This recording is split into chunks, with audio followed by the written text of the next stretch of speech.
अस्सलाम वालेकुम dear students. मुझे उम्मीद है कि आप सब लोग ठीक होंगे, खैरियत से होंगे। प्यारे बच्चों, आप जानते हैं कि हम बायो का चौथा चैप्टर पढ़ रहे हैं, that is heredity and genetics. So मुझे उम्मीद है जहाँ तक हमने इसके बारे में पढ़ा, मुझे उम्मीद है कि आप लोगों को वो समझ में आया होगा। तो पहले बच्चे आप मुझे बताएंगे कि आपको अच्छे से समझ में आ रहा है कि नहीं आ रहा है। आप मुझे वहाँ पे लिख के डालेंगे कि सर आ रहा है कि नहीं आ रहा है। अगर नहीं आ रहा होगा फिर से मैं समझाऊंगा। जिस तरीके से हम क्लास के अंदर पढ़ते थे बच्चा, पहले लेक्चर देते थे 1-2 दिन, फिर उसका रिपीट करके फिर पूरा इन डिटेल पढ़ते थे, वैसे ही हम यहाँ पे भी पढ़ेंगे। क्योंकि ऑनलाइन का मतलब ये है कि आपको पढ़ाना, मगर पढ़ाना है जिस तरीके से हम स्कूल में पढ़ते थे वैसे ही पढ़ाएंगे। ऐसा नहीं है कि हम दरगुजर कर देंगे, यहाँ पे इस तरह काम चलाओ जैसी वाली बात कर देंगे, ऐसा नहीं होगा। सो प्यारे बच्चों, मुझे उम्मीद है कि आप पढ़ रहे होंगे। आपका मैं एक टेस्ट लेने वाला हूँ ऑनलाइन। ये चैप्टर ख़त्म हो जाएगा, उसके बाद मैं आपका एक जनरल टेस्ट एक लूँगा। मैं आपको पेपर डालूँगा, आपको बता दूँगा उसके लिए कब आपका एग्ज़ाम है, तो वह मुझे आप करके देंगे।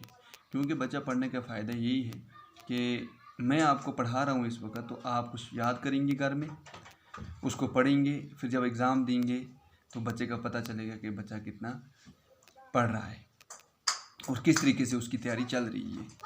ये बच्चा, ये आप लोगों को, यानी कि आपकी प्रिपरेशन इसी को बोला जाता है। ऐसा नहीं है ना मैं पढ़ा रहा हूँ तो आप घर में किताब भी नहीं खोल के देख रहे हो, तो उसको पढ़ाई थोड़ी ना बोलते हैं। पढ़ाई बोलते हैं यानी कि जो हम पढ़ें उसको, जिस तरीके से मैं पढ़ाऊँगा आपको, उसको आपको घर में बैठ के नज़र देनी है और पढ़ना है। देखो, टीचर घर में आके किसी भी बच्चे को अलग अलग करके नहीं पढ़ा सकता है। इन जनरल वो पढ़ाता है, बच्चों का काम होता है घर में बैठ के किताब खोल के पढ़ना। अगर आप घर में खोल के किताब नहीं बैठेंगे ना, घर में खोल के नहीं पढ़ेंगे ना किताब, तो मेरा पढ़ाने का तो कोई फ़ायदा ही नहीं है।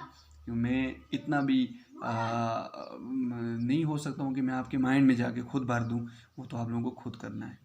टीचर एक गाइडर होता है, वो आपको गाइड करता है किस तरीके से चलना है, वो आपको करता रहता है, मगर उसके ऊपर मेहनत आपको करनी होती है, ज़्यादा हाथ आपका होता है। सो प्यारे बच्चों, आज का जो हमारा टॉपिक होगा, इससे पहले हेरिडिटी और जेनेटिक्स के बारे में मैंने आपको पढ़ाया, मेंडल के बारे में मैंने आपको पढ़ाया, मेंडल इनहेरिटेंस ट्रेट के बारे में मैंने आपको पढ़ाया, मेंडल मोनोहाइब्रिड रेशो के बारे में मैंने आपको बताया, उसके बाद मेंडल डाईहाइब्रिड क्रॉस मैंने आपको बताया और उसका रेशो के बारे में बताया कि एक इस तरीके से निकलता है। सो प्यारे बच्चों, today I am going to start your next topic, that is sex determination. That is sex determination. तो प्यारे बच्चों, आपको पता है कि सेक्स डिटर्मिनेशन हम किसे बोलते हैं, ये आपको बखूबी पता होगा और पता होना भी चाहिए। क्योंकि आप लोग कुछ मेहनत तो खुद करते होंगे, कुछ अगर हम करते हैं तो कुछ मेहनत आप करते ही होंगे। सो प्यारे बच्चों, मैं आपको यहाँ पे बोलूँ सेक्स डिटर्मिनेशन के बारे में। सेक्स डिटर्मिनेशन जो है बच्चा, यानी कि आपको पता है कि पर्सन जो होता है, ये आपको पता है पर्सन जो होता है can have a male sex और ए फीमेल सेक्स। ठीक है, एक इंसान जो होगा, इंसान में फीमेल भी आती है, इंसान में मेल भी आता है, उसमें मेल सेक्स भी हो सकता है और फीमेल सेक्स भी हो सकता है। तो वो प्रोसेस जिसमें आप सेक्स ऑफ ए पर्सन, यानी कि किसी भी पर्सन के सेक्स को डिटरमाइन करते हो कि इसका कौन सा सेक्स है, उसको हम सेक्स डिटर्मिनेशन बोलते हैं। समझ आया? आई होप समझ में आया होगा। मैं आपको डेफिनेशन इसकी बोलता हूँ मैं आपको, यानी कि वो process, the process by which the sex of a person is determined is called a sex determination. यानी कि वो प्रोसेस जिसमें आप किसी भी पर्सन के सेक्स को डिटरमाइन करते हैं, उसको हम सेक्स डिटर्मिनेशन बोलते हैं। जेनेटिक्स के अंदर, जेनेटिक्स जो है it is involved in the determination of the sex of a person. Genetics उसी के साथ इन्वॉल्व है। जिस तरीके से मैं आपको बोलूँगा, हमारे अंदर क्रोमोसोम्स पाए जाते हैं, 23 पेयर्स ऑफ क्रोमोसोम जनरली पाए जाते हैं, जिसका 46, 23 इंटू 2 करेंगे अगर हम तो 46 में इसका आंसर आएगा। पेयर्स मीन जोड़ा। तो प्यारे बच्चों, जो क्रोमोसोम्स होते हैं, यानी कि वो क्रोमोसोम जो सेक्स को डिटरमाइन करें, उनको हम कौन से क्रोमोसोम बोलते हैं? Sex chromosome. यानी कि the chromosome which determine the sex of a person, यानी कि वो क्रोमोसोम जो किसी भी पर्सन के सेक्स को डिटरमाइन करते हैं ना, उसको हम सेक्स क्रोमोसोम बोलते हैं। There are 2 type of sex chromosome, ये आपको पता होगा, 2 टाइप के होते हैं।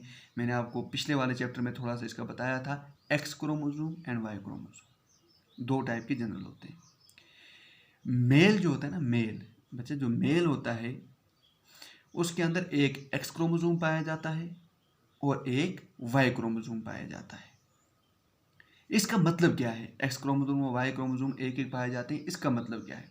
इसका मतलब ये है कि हाफ द मेल गेमेट्स, यानी कि आधा मेल गेमेट्स, या हाफ द स्पर्म, जो स्पर्म होता है मेल, आपको पता है male sex organ, sorry male sex sperm जो है सेक्स सेल होते हैं ये, तो ये हाफ स्पर्म जो हैं will have a X chromosome, यानी कि हाफ स्पर्म में एक्स क्रोमोसोम पाए जाएंगे और हाफ स्पर्म में वाई क्रोमोसोम पाए जाते हैं। ठीक है, फॉर एग्जाम्पल हम बोलेंगे स्पर्म हमारे 10 है, 5 में एक्स क्रोमोसोम पाया जाएगा और 5 में वाई क्रोमोसोम पाया जाएगा। प्यारे बच्चों, फीमेल के अंदर क्या होता है? फीमेल के अंदर भी 2 क्रोमोसोम होते हैं, मगर उसके अंदर एक्स वाई नहीं होता है, उसके अंदर दोनों एक्स क्रोमोसोम पाए जाते हैं, एक्स एंड एक्स क्रोमोसोम। इसका मतलब क्या है कि पूरे के पूरे जो है ना, ऑल दी फीमेल गेमेट को आपको पता है ना बच्चा क्या बोलते हैं? ओवा बोलते हैं, हमने पिछले वाले चैप्टर में पढ़ा है, ओवा बोलते हैं। इस सब के अंदर क्या होता है? ओनली एक्स क्रोमोसोम पाया जाता है। जो सेक्स होता है चाइल्ड का, डिपेंड किसके ऊपर होता है? किस टाइप की फर्टिलाइजेशन होगी।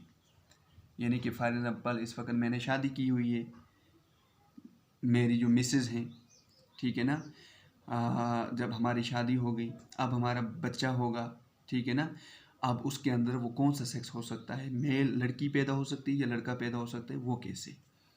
सो प्यारे बच्चों, ये डिपेंड होता है फर्टिलाइजेशन के ऊपर। फर्टिलाइजेशन आपको पता है, जब मेल और फीमेल गेमेट आपस में मिलते हैं, ये फ्यूज़ हो जाते हैं, उसको फर्टिलाइजेशन आप बोलते हैं। अगर स्पर्म, अब मैं आपको बोलूँगा लड़का ही अगर पैदा होगा तो क्यों होता है लड़का पैदा, और लड़की अगर पैदा होती है तो क्यों होती है लड़की पैदा। मैं बोलूँगा अगर स्पर्म कैरी करता है एक्स क्रोमोसोम, स्पर्म के अंदर एक्स और वाई क्रोमोसोम पाए जाते हैं, अगर वो कैरी करता है एक्स क्रोमोसोम, क्या करता है? एक्स क्रोमोसोम, बच्चा याद रखना। यानी कि जब वो फर्टिलाइजेशन चल रही है, हो रही है, ठीक है ना, अगर स्पर्म ने कैरी किया एक्स क्रोमोसोम, तो एक्स क्रोमोसोम जो है वो जाके मिलता है किसके साथ? ओवम के साथ। किसके साथ मिलेगा बच्चा? ओवम के साथ मिलेगा, ठीक है ना। जो ओवा के साथ ऑलरेडी उसके अंदर एक्स क्रोमोसोम पाए जाते हैं, यहाँ से भी एक्स गया, वहाँ से भी एक्स आया, तो चाइल्ड जो हो गया ना, जो बच्चा पैदा होगा वो लड़की पैदा होगी। समझ आया? आगे होगा। दूसरा क्यों हुआ? क्योंकि दोनों एक्स कॉम्बिनेशन आपस में हो गए, एक्स एक्स कंबाइन आपस में हो गए। दूसरा क्या है? इफ़ ए पर्सन कैरिंग, यानी कि स्पर्म जो है ना, स्पर्म पर्सन का जो स्पर्म है, अगर वो कैरी करता है वाई क्रोमोसोम फर्टिलाइज के लिए, जब ओवम में वाई क्रोमोसोम पहुंचता है, ओवम में कौन से क्रोमोसोम है? एक्स एक्स है, आपको पता है। अब वाई मिलेगा किसके साथ? एक्स के साथ, तो एक्स वाई बन जाएगा, तो वहाँ पे जो बच्चा पैदा होगा वो सेक्स सेल जो होगा वो लड़का पैदा होगा। क्या पैदा होगा बच्चा? लड़का पैदा होगा। मुझे उम्मीद है आपको ये समझ में आया होगा। मैं आपको इसको एक बार फिर मैं बता देता हूँ। मैंने आपको इस वक्त पढ़ाया बच्चा सेक्स डिटर्मिनेशन। क्या पढ़ा हमने? सेक्स डिटर्मिनेशन हमने पढ़ा। मैंने बोला सेक्स डिटर्मिनेशन हम किसको बोलते हैं? आपको पता है जनरली 2 टाइप के सेक्स सेल पाए जाते हैं, मेल और फीमेल, ठीक है ना। ए पर्सन वो प्रोसेस जिसमें by which the sex of a person is determined, यानी कि वो प्रोसेस जिसमें हम किसी भी पर्सन का सेक्स को डिटरमाइन करते हैं उसको सेक्स डिटर्मिनेशन बोलते हैं। तो जेनेटिक्स इसके साथ इन्वॉल्व होता है, तो जेनेटिक्स तो इसी का नाम है।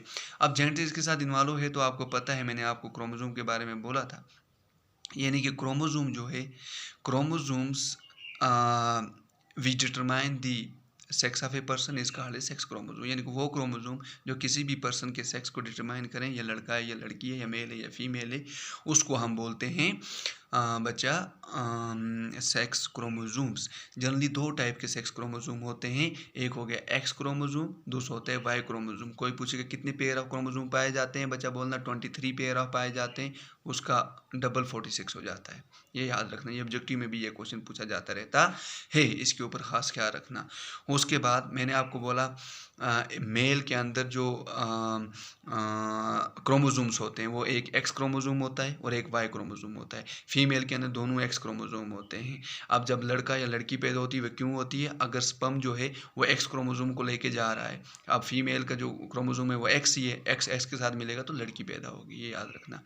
अब अगर स्पर्म वाई क्रोमोसोम को लेके जा रहा है, वहाँ उसके अंदर एक्स है, अब वाई मिल गया एक्स के साथ, तो उस वक्त क्या पैदा होता है बच्चा, लड़का पैदा होता है। मुझे उम्मीद है कि आपको ये समझ में आया होगा, यानी कि सेक्स डिटर्मिनेशन हमने इस वक्त पढ़ा, ये आपको समझ में आया होगा। ठीक है, मैं इसका थोड़ा सा आपको ये भी बता देना चाहता हूँ, यानी कि अगर स्पर्म डिटरमाइन करता है sex of the child, it is the sperm, यानी कि स्पर्म ही है, यानी कि ये स्पर्म ही है जो बच्चे का सेक्स को डिटरमाइन करता है। This is because half of the sperm have a X chromosome and other half of the sperm have a Y chromosome, and thus there is a 50% chance of a boy and a 50% chance of a girl being born to the parents, यानी कि chance होते हैं जब x और Y already है तो 50% लड़की पैदा होने के चांस होते हैं और 50% लड़का पैदा होने के चांस होते हैं। This is why the human population is रफली half male and half female, यानी कि इसी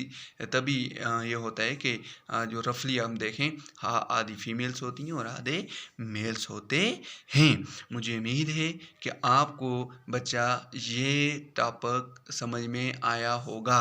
जिस भी लड़के लड़की को ये टॉपिक समझ में नहीं आया होगा वो मुझे मैसेज करेंगे, जब मैं ये आपको डालूँगा मुझे वो मैसेज करेंगे, मैं उनको वापस समझाऊँगा। तो अगर समझ में नहीं आया है मैं समझाऊँगा, अगर समझ में आया है तो बोल देना वहाँ पे कि सर अच्छे से समझ में आ गया, अगर नहीं आया तो बोलना सर समझ में नहीं आया, ठीक है ना। तो मुझे उम्मीद है कि आपको समझ में आ जाएगा। आप ये जो लेक्चर मैंने आपको दिया, ज़्यादा लंबा वीडियो मैं बना नहीं सकता हूँ क्योंकि अपलोड होने में बहुत टाइम लगेगा, तो शॉर्ट वीडियो मैंने बनाया, तो एक ही लेक्चर मैंने आपको दिया है इसमें, तो एक ही टॉपिक मैंने आपको पढ़ाया, वो आपको समझ में आ जाना चाहिए। बोलते हैं कि खाना अगर ज़्यादा खाओगे तो वो हज़म नहीं होगा, अगर थोड़ा खाओगे और साफ खाओगे तो उससे आपको फ़ायदा ही मिलेगा। तो पढ़ेंगे अगर हम थोड़ा थोड़ा हर दिन, अगर एक ही टॉपिक पढ़ेंगे, साफ पढ़ेंगे, अच्छे से पढ़ेंगे तो उससे आपको बेनिफिट मिलेगा। अगर उसके बगैर मैं 4 टॉपिक या 5 टॉपिक आपको पढ़ाऊँ, समझ में आपको एक भी ना आए तो आपका पढ़ने का कोई फ़ायदा नहीं है। तो मुझे उम्मीद है कि बच्चा आपको ये समझ में आ गया होगा। सो बेस्ट ऑफ लक, ख्याल रखना अपना, have a nice day, goodbye, God bless you.